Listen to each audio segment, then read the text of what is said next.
Pemirsa, dalam tahun 2019 pemerintah Aceh Besar telah berhasil menyalurkan dana desa tepat waktu kepada seluruh kampung. Bahkan penyaluran dana desa Aceh Besar termasuk yang tercepat di Aceh. Kota-kota besar seluruh Indonesia. Bupati Mawardi Ali menyampaikan penyaluran dana desa Aceh Besar termasuk yang tercepat di Provinsi Aceh. Hal ini sebagai bentuk komitmen pemerintah kabupaten dalam melaksanakan pembangunan di kampung-kampung. Kepala Dinas Pemberdayaan Masyarakat Kampung DPMG Aceh Besar, Bahrun Jamil mengatakan, sejak tahun 2015 hingga 2019, dana desa yang dikucurkan di Aceh Besar mencapai 1.787.257.257 lebih.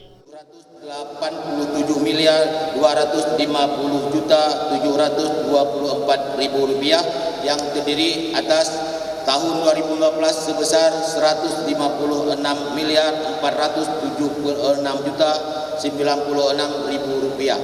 Tahun 2016 sebesar 350.971.062.000 rupiah.